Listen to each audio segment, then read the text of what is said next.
Try that. Okay, there we go. Good afternoon, everyone. Good afternoon.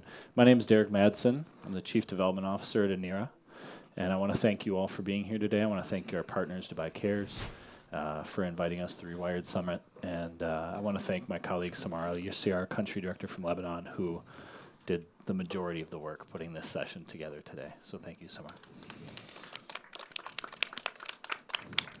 We are here today to discuss education and skill development for youth at the intersection of climate change and emergency contexts. We have a really full agenda today. We have our esteemed panelists. We have our CEO from ANERA, Carrol, to begin, and then we will hear from youth who are working to innovate in the area of climate change in response to climate mitigation. We know that the world faces an unprecedented climate crisis. That's why we're here today. And the challenges that it presents necessitate urgent action. In the Middle East, where we work, severe events, water scarcity are alarming. The World Bank estimates that there will be a 20% reduction in available water in the Middle East and North Africa by the year 2050.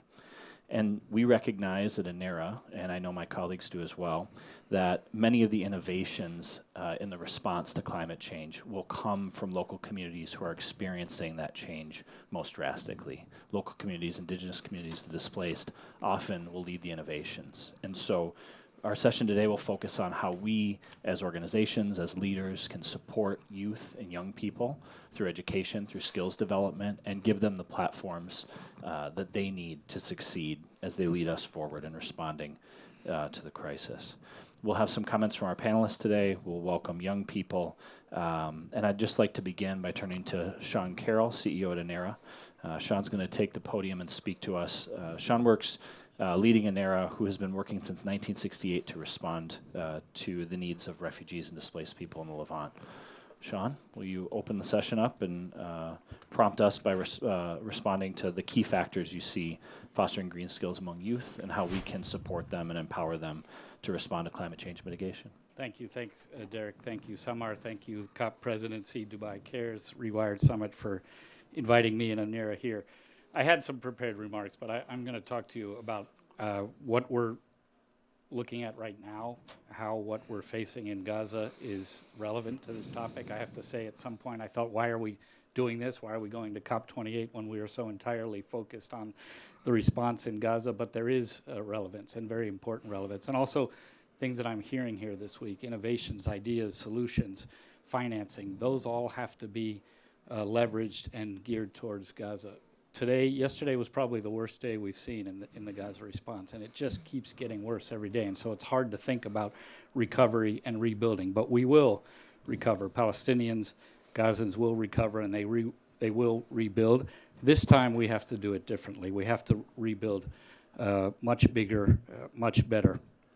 You know, right now you can imagine the idea of innovative education models focused on green skilling is not top of mind in Gaza. People are trying to survive. They're trying to live.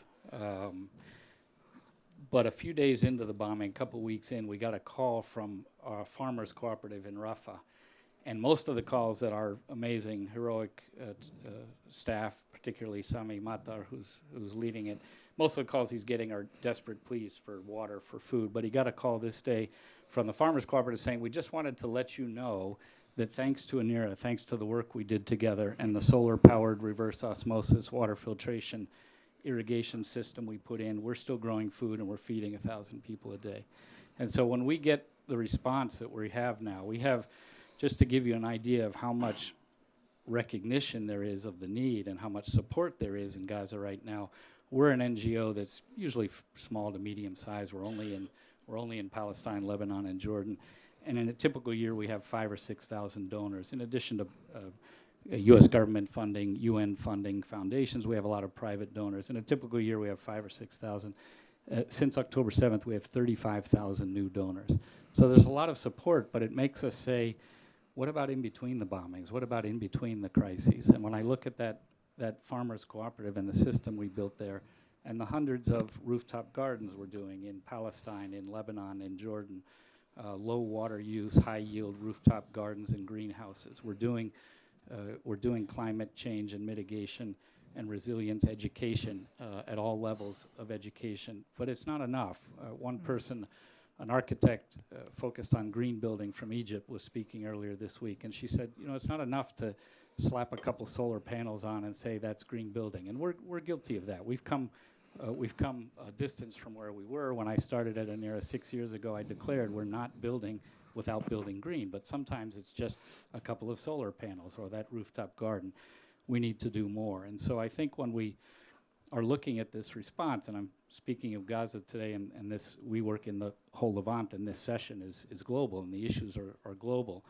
Part of the problem we're having, and we heard in the opening session from Dr. Cunningham, the moderator, from Jeffrey Sachs, we need to do better. We need to have, I like the idea that the top green skilling job is the teacher, and every teacher, and it has to be fully integrated into all of the education we do, from the early childhood development education that we specialize in Palestine. Suleiman Malet, our education director, is here, to our upskilling and postgraduate work.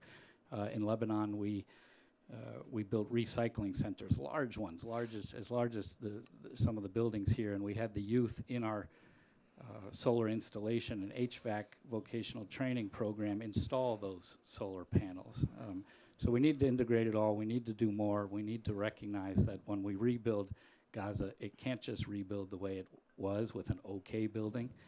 We have to figure out how to spend more where it's needed and do better for the same amount of money. So I'd really like us to focus on that today. Look forward to hearing from everyone else, and thank you.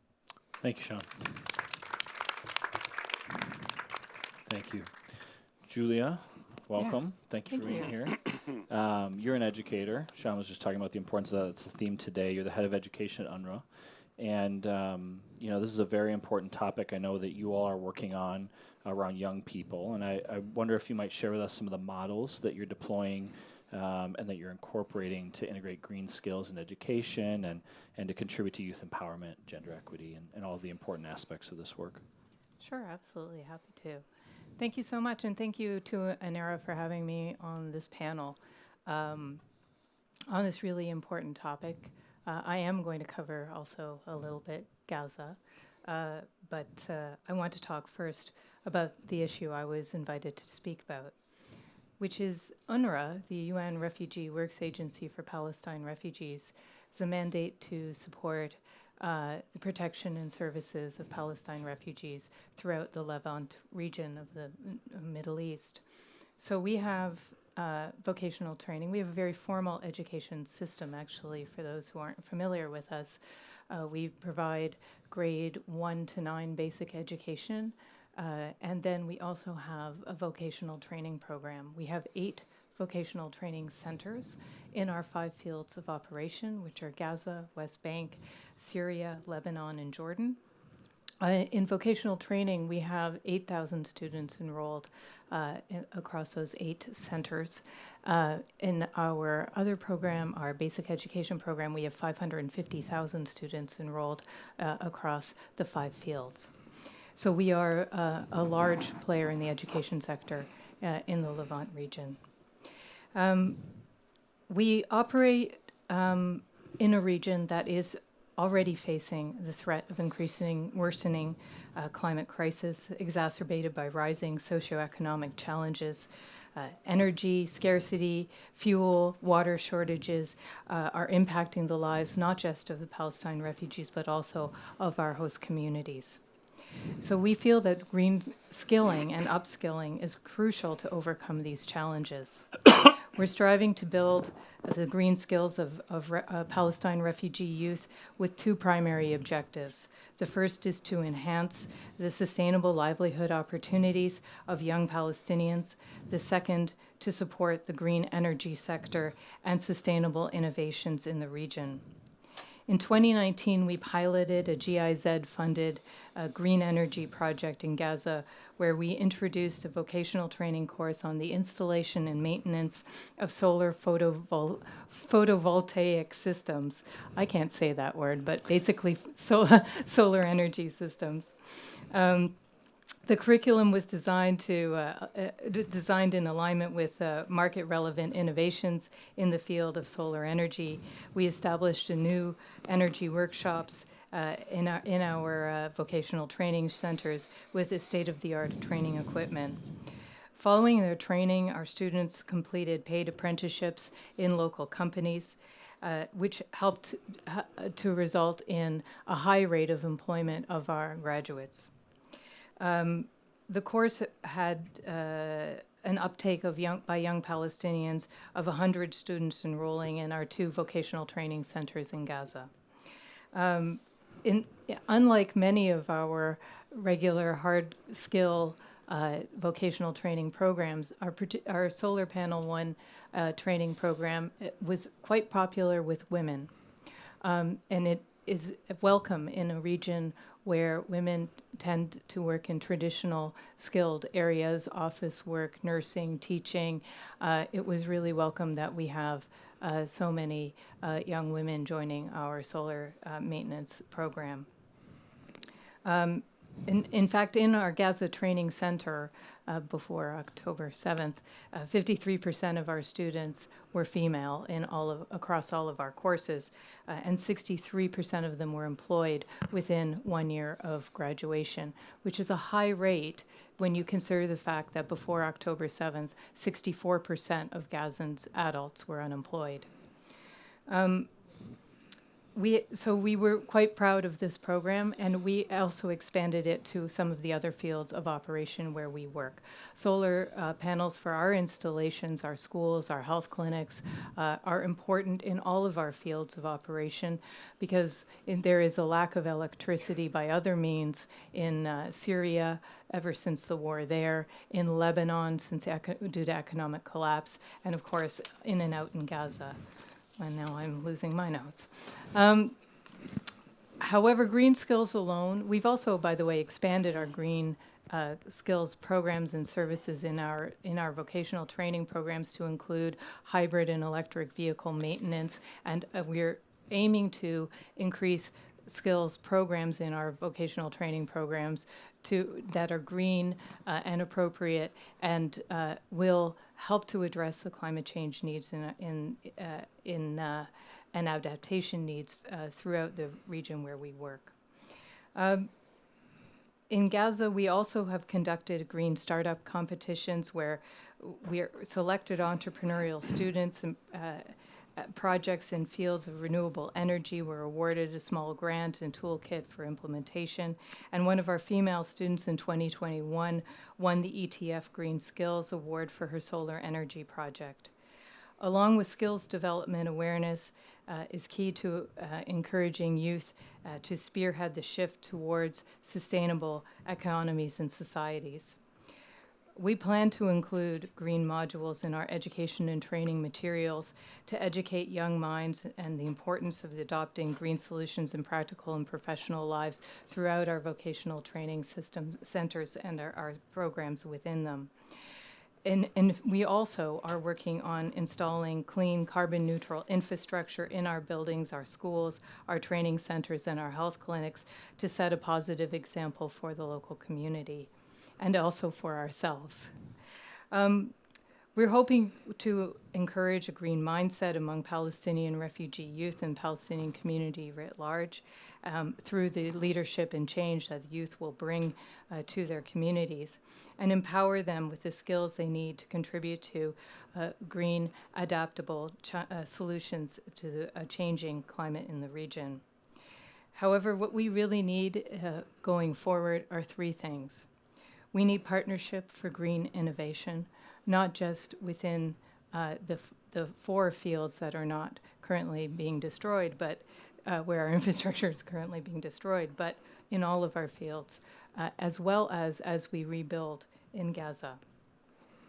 We need youth engagement. We need youth engagement on the issue of climate to keep pushing us to make those changes, both in our curricula, in our schools, in our programs, in our infrastructure, in our buildings.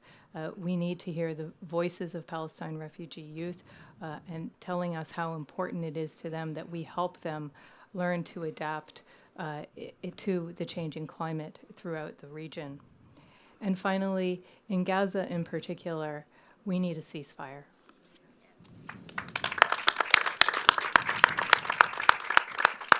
Thank you, Julia. Thank you for sharing your insights. I want to turn to Latifa Matar, who you work with Save the Children as the Advocacy and Engagement Manager. I know you lead a lot of work around partnerships, and I wonder if you would just briefly share with us a little bit about the cross-sectoral work that you're doing and how this approach enhances these kinds of initiatives and supports young people. All right. Thank you so much. Thank you, everyone, for being here and for inviting Save the Children to be part of this panel. I wanted to reiterate some of the things that Julia said, but to particularly shed a light on specifically the conditions of Palestinian children today in Gaza. As we all know, all of Gaza's children have no access to school. And this, so that's 625,000 children without education for almost 2 months. 124 public schools and hospitals are now accommodating almost 200,000 IDPs. And over half of Gaza's educational facilities have been damaged or destroyed and will need major repairs and rebuilding. But also, before the current situation, we can't forget the huge and growing impacts of the climate crisis. The region is projected to face the highest increase globally in river floods, crop failures, and droughts, and is facing rising temperatures well above the 1.5 degrees Celsius that global leaders have committed to. Prior to this recent conflict, since October 7th, the 16-year land, sea, and air blockade had already accelerated the environmental decline of Gaza and exacerbated the unequal access to natural resources, making the population unequally vulnerable to the impacts of the current crisis.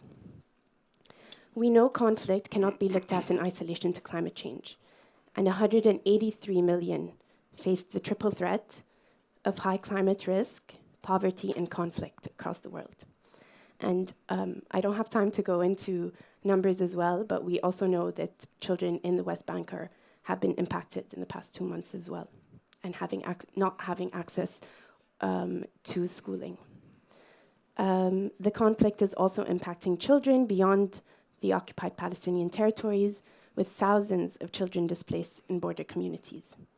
So we want to emphasize that children have a right to a safe, quality education, and climate is having a major and growing impact on that right, on top of the huge impacts of conflict. So what do we do?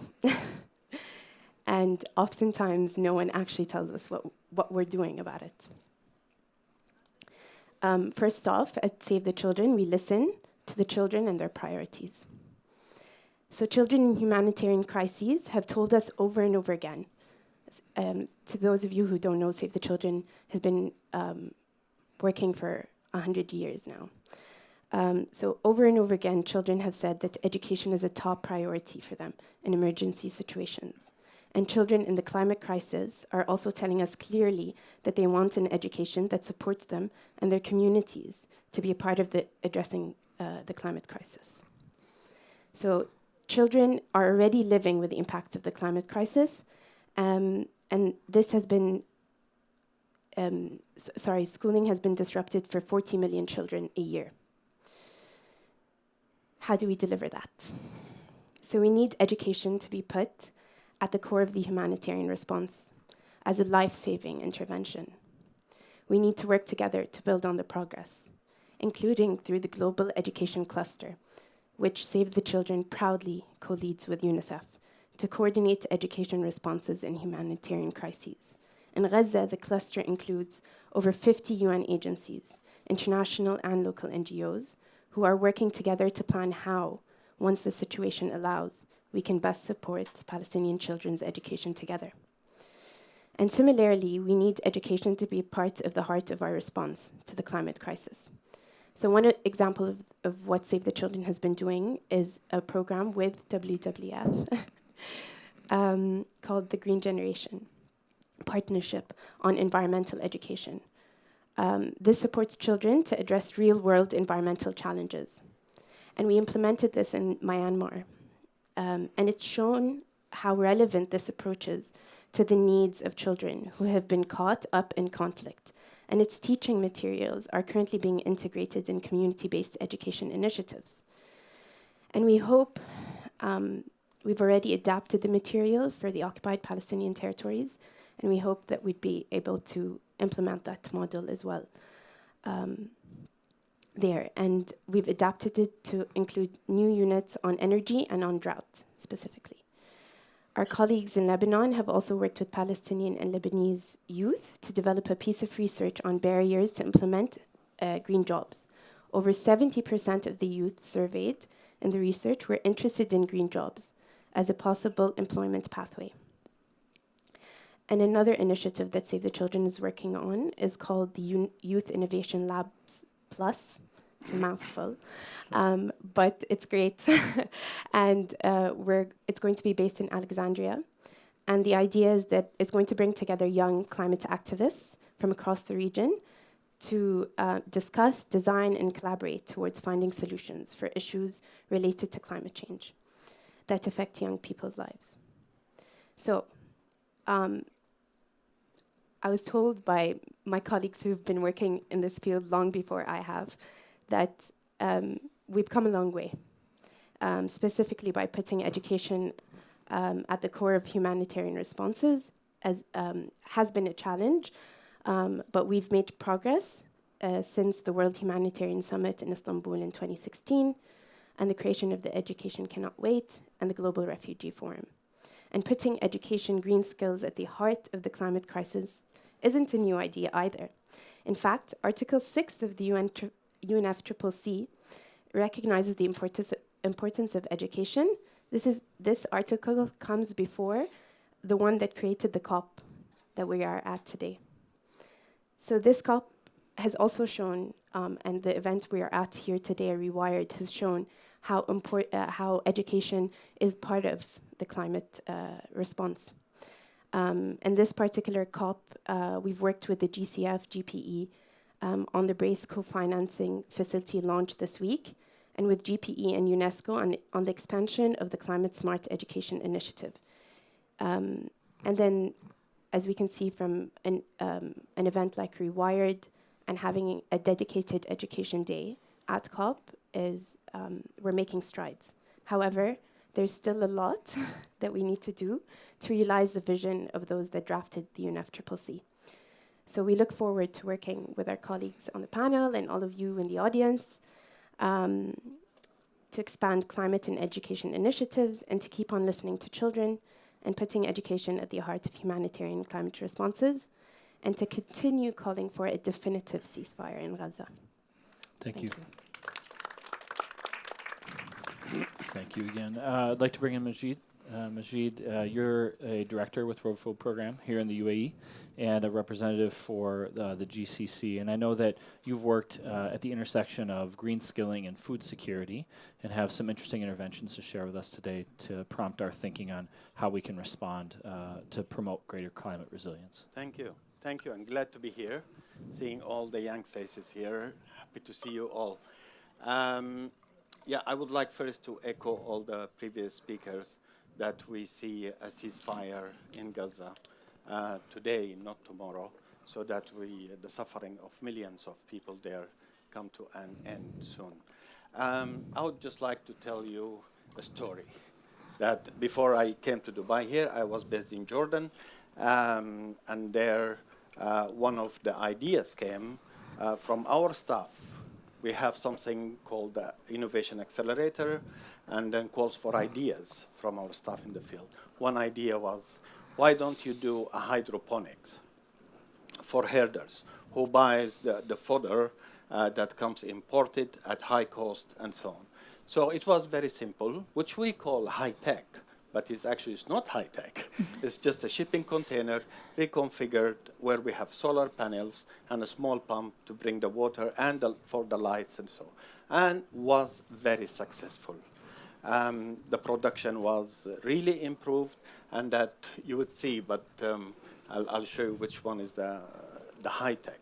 So it was very successful, very high cost, very simple to operate, and it helped the herders and the farmers or the production of the milk, which then helped the nutrition and of the household. Then we moved to have small units, not containers, but small units at the household levels. And that was also very helpful for the families to grow vegetables at no cost, almost, because even the water, they were just spraying, not using water, so it's only 10% of the water needed. And then we moved into schools. And for schools, World Food Program is a provider for school meals. We provide around school meals for around 16 million people around the world. So we said, why don't we take this into schools? It's education for the children to know how to grow food, but also that food is going to be used as school snacks for the kids themselves. And this again became very successful, where they learned how to grow their own food. They learned the techniques and how to do it, and then they were producing the food that they were consuming in the school. You will see here, for example, the celery, how they were doing that in. But then globally, today, we have been implementing this hydroponics, particularly for school, in a number of 23 countries. It's educational and also like providing these meals or snacks for the school. By end of 2023, we'll be able to reach around 300,000 people who are benefiting from this very simple technique that you need to operate, and then produces really nutritious produce there. Zambia, for example, we are installing these units in around 70 schools, benefiting around 85,000 children. They're doing this. So this is something I'm very proud of, because I see that it's not something difficult or expensive, very simply to operate. And then you hand over to these communities where they're able to stand and feed themselves, so the World Food Program can exit and have these people become self-sufficient. So I thought of sharing that with you as a great example of how we're simple. And I really wish to see this in every school. It's not something expensive. In every school, that school children are taught on how to do this, because the world is changing. The climate is the main big factor in agriculture, and food producing is changing. So we need to bring the new generation also, give them these skills, and help them also for their future. Thank you. Thank you, Mageed. And thank you to each of you for sharing your thoughts. There's been a common theme here, the common theme of the day, and we're really looking to young people to lead the transition, to lead innovation. And so as a critical part of our session today, we wanted to welcome in youth voices around the leadership that they have been demonstrating in response to the climate crisis. And so we're going to move to the section of our panel today, focusing on youth-led change and hearing stories of green skilling and environmental activism. At ANERA, we've invested in education. You've heard all these other organizations emphasize that as well, because we know it's youth that will lead us forward. The first voice that we're going to hear is from Bisan. Bisan is in Gaza. She wanted to join us today. We pray for her continued physical safety, and she recorded a video to share with us her story on advocacy amidst crisis.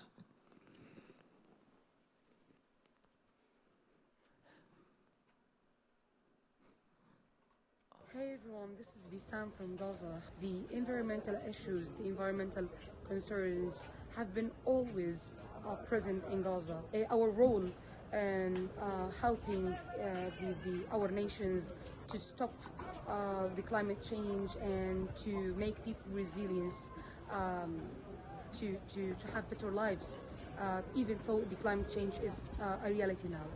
Afterward, I don't know how can I help my country, help my nation in doing this, especially that the destruction is massive, but I'm sure that at least I will help to let the people around the world to know more about Palestine and what is happening in Gaza, and about the environmental issues and what we really need as people to live healthy, and to live safe after and during the war, of course.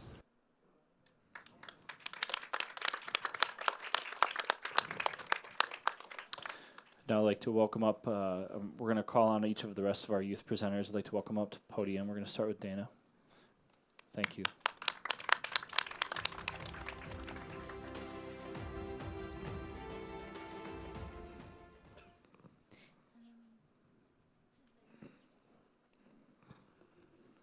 I believe they're going to advance the slides for you, Dana. Yes? You have it. I'm sorry. Go ahead.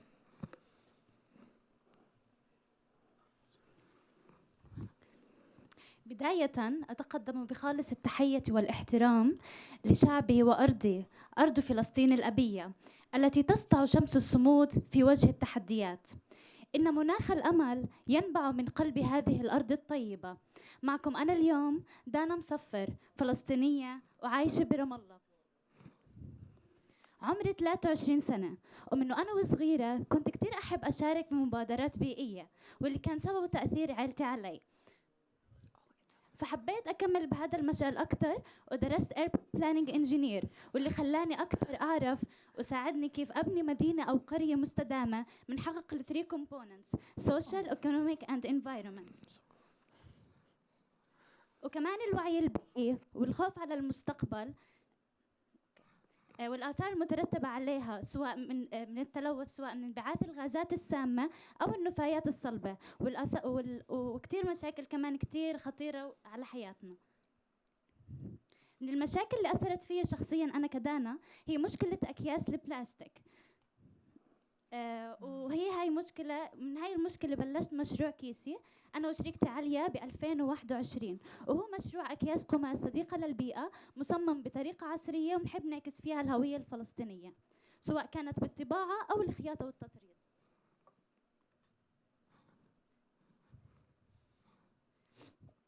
كيسي أجى عشان يحل مشكلة البلاستيك، بس واجهنا تحديات بالبداية، وهو إنه ما عندنا ثقافة استخدام أكياس القماش، وما كان فيها هالقد تفاعل مع المشروع. بس صرنا نروج أكتر ونحط في نقاط بيع، وصار في طلب كتير كبير على أكياس القماش تاعتنا، وبأول سنة بعنا 1750 كيس، وهذا أثر بشكل إيجابي وإنجاز كتير كبير للبيئة.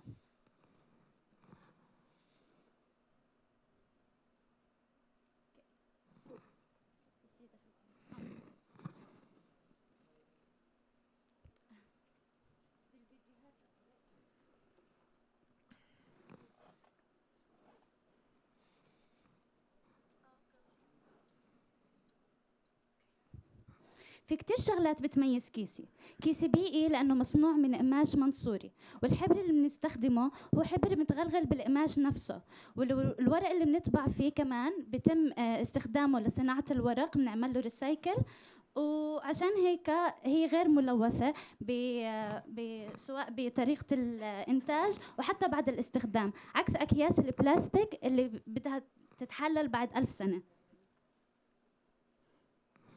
بنطمح بكيسي بانه يكون براند عالمي، كل الناس تستخدم اكياس القماش بدل اكياس البلاستيك، وهذا رح يكون اثر وانجاز لنصرة البيئة. عشان هيك لازم نستخدم كيسي لانه بيئي عصري ومميز. Thank you, Dana. Kamar? Thank you. We'll now welcome Kamar from Lebanon. She's going to talk to us about her work with green entrepreneurship. Okay, greeting everyone. Let me just play the video.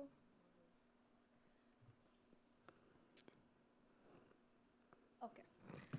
Greeting, I'm Omar Karami from Lebanon, and I'm going to share my story about my journey in actually making a successful impact on my community, whether it's climate change or youth awareness or education. Let's start by seeing a video because of the precision of time. I'm going to talk about it while you're seeing it. Sorry for the shortness of breath. Next, we're going to talk about what Lebanon has faced, numerous challenges. We can start by the economical crises to the actual explosion that happened in 2020. These disasters, they have been my inspiration to actually make a change.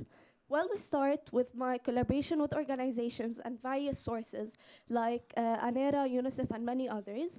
We've implemented so many projects that actually focuses on these critical issues. One of these issues is actually supporting local businesses aligned with SDGs. For example, Bondline, a sustainable project that works on education poverty. We have employed more than 20 artisans.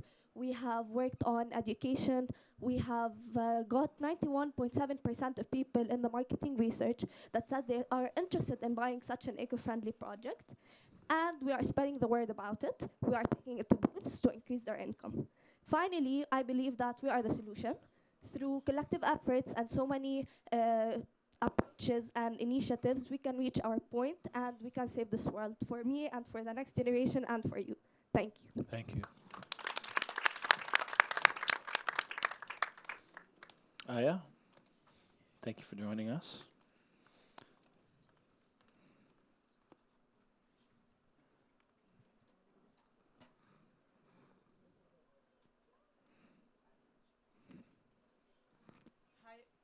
Hi everyone. Is it working? Go ahead. Okay. Hi everyone. My name is Aya Al-Hawadni. I'm a Palestinian refugee from Lebanon, and I'm bringing piece of my heart from Lebanon here. Today I stand not like youth advocate or environmental activist or project coordinator. I'm here because I'm someone who's profoundly moved by the impact that the community can bring to us in general. So, let me. Okay. So, my passion started with the health and well-being, to know more about it and to be involved more in this sector. So, because I believe that this is a universal right that we all have to have the right for accessing a good healthcare and well-being. So this idea or this passion turned into sparked many initiatives. I believe the sound is. It's okay. Yeah. Okay. Okay. Let me repeat. So, wait. What happened? Yeah. Thank you. Thank you. So this passion turned to several initiatives in my community. These initiatives were focusing on more the environmental health and well-being, including the climate change in a way or another. Let's transport you or move to the Mukhayyam or Burj al-Shamali Palestinian camp in Lebanon. This camp already has waste management issues. So my initiative was focusing on the sorting at source, recycling, and solid waste management. Focusing from that side, we were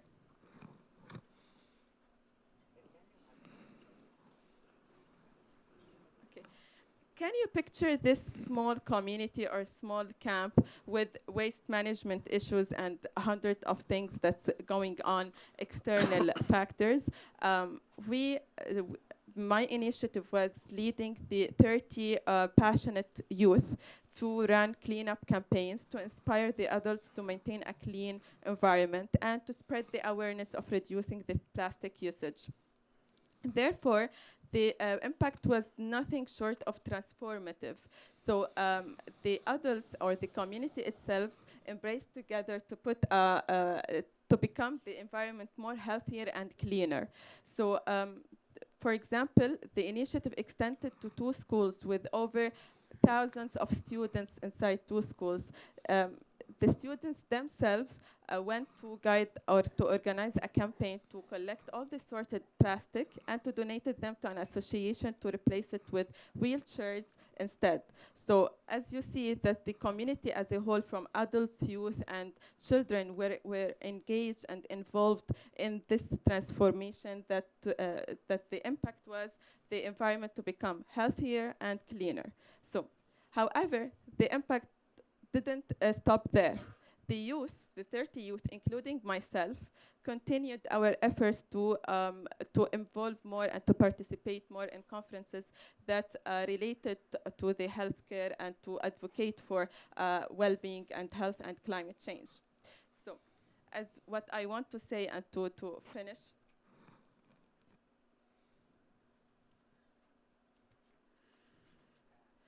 I want to leave you with this message.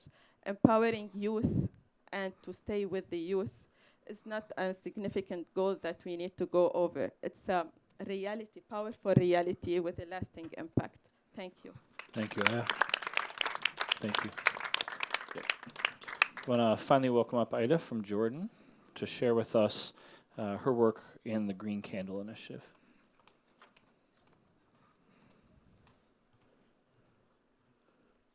مرحبا، أنا عايدة غنيم، عمري 23 سنة، دارس القانون من الأردن وبالتحديد من مخيم صوف. اليوم جاي أحكي لكم عن إنجازي اللي حققته خلال هذا العام، وهو عبارة عن مشروع شموع صديق للبيئة لحتى أحد من التأثير البيئي للشموع التقليدية المتعارف عليها في المحلات التجارية. بلشت رحلتي بالبحث عن مواد صديقة للبيئة وأستخدم شموع عضوية لحتى أنتج هاي المنتجات.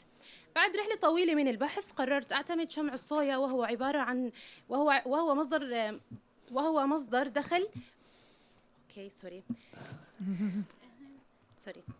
وهو مصدر متجدد وقابل للتجديد، يتم حرقه بانبعاثات أقل مقارنة بشمع البرافين النفطية. حقق المشروع شهرة سريعة، استخدمت وسائل التواصل الاجتماعي بفعالية للترويج للشموع، كانت الاستجابة إيجابية.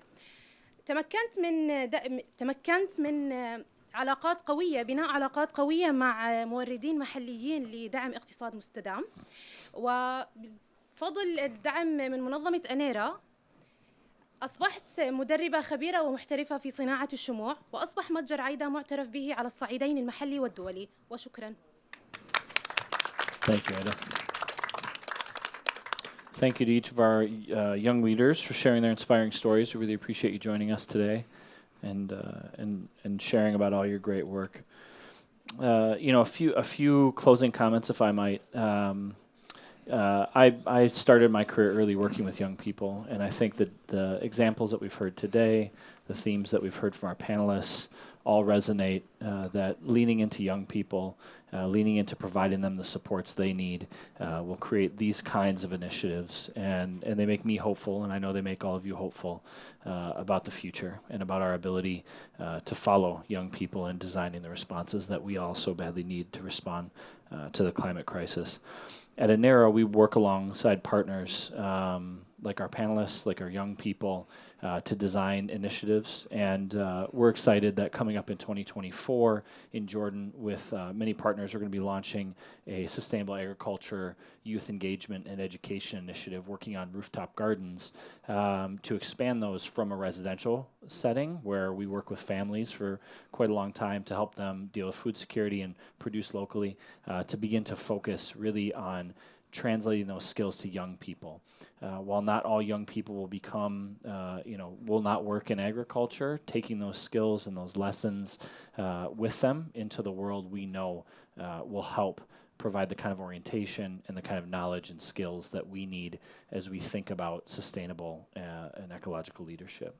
The QR code here is ANERA's freshly produced on-the-ground report around the climate crisis and around some specific impacts that we're seeing in Gaza. So I encourage you to scan that. The team did a fantastic job talking about what those very real impacts are that many of our panelists have spoken about today. So please take a look at that. And just as a call to action as we close here, partnership, listening to young people, engaging young people. We encourage you to spend time after this session speaking with each other, connecting with our panelists, and finding ways that you can help lead forward in developing education models that will develop the green skills with youth populations to lead us forward in response to the climate crisis. Thank you for being here today. Thank you for joining us. Thank you to our panelists. Thank you to our young people.